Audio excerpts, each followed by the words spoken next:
as if it has always been there. Its modern symmetry has seamlessly woven itself into the historic fabric of Charleston. But it almost never was.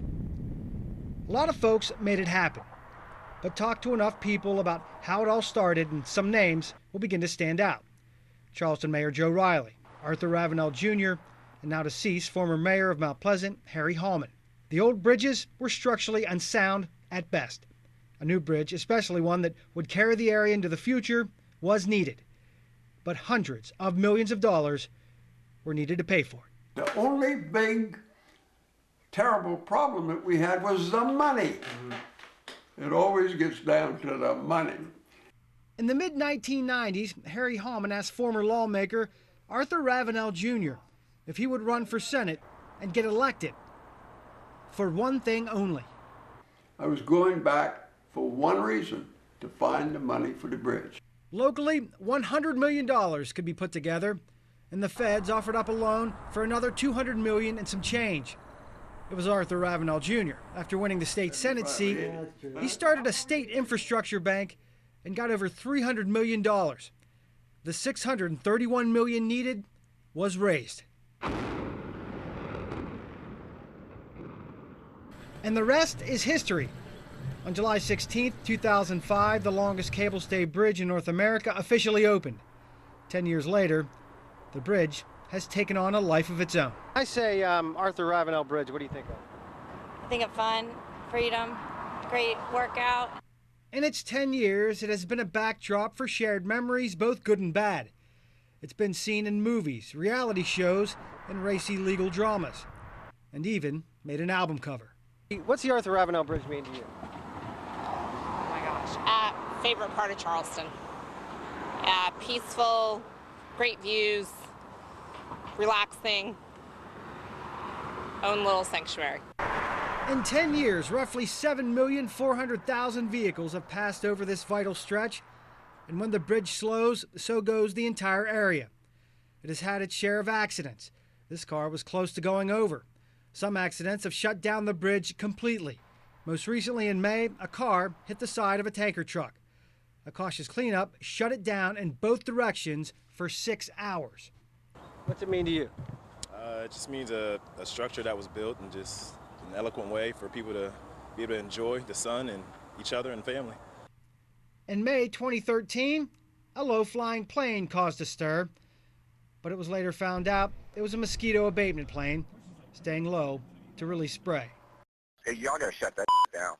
I mean, they're coming down and breaking like sheets of glass on people's cars.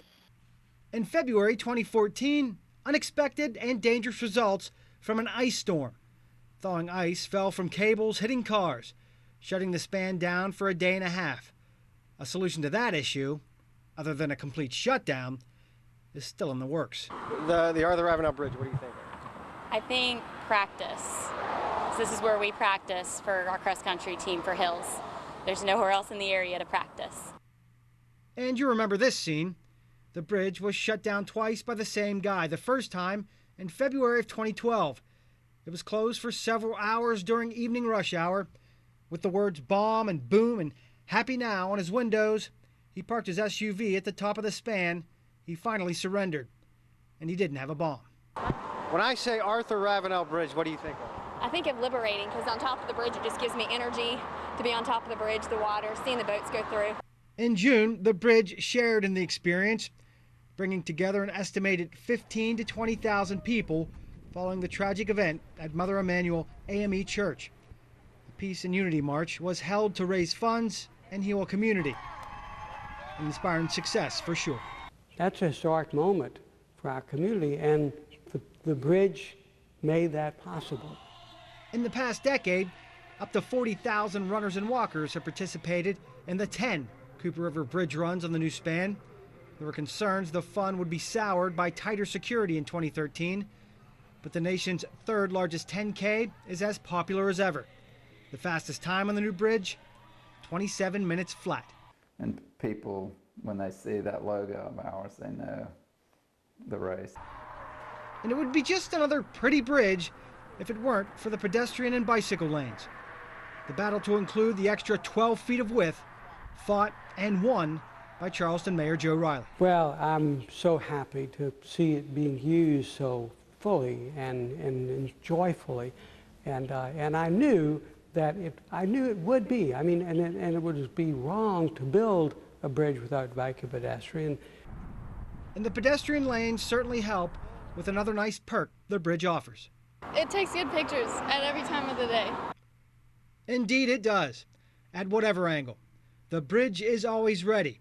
It practically begs you to snap a photo, and it's a safe bet thousands upon thousands have been taken. I think it's amazing. This is my first time ever in Charleston, so my first time running the bridge, and it's amazing. I love it. Bridge namesake Arthur Ravenel Jr.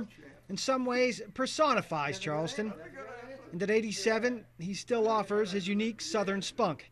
And I've been in politics, Lord, for 50 years. That's the only thing I've ever seen done around here that nobody complains about. You know, I tell people that I get a nickel for every car that crosses it and stuff like that. Ravenel remains pretty humble about his name and legacy being a part of a structure that impacts so many, and has set the stage for, among other things, bomb threats, bridge runners, falling ice, and unity marches. All told, it has made local life better. Not a bad turnaround so far on this $631 million investment. Matt Bise, News 2.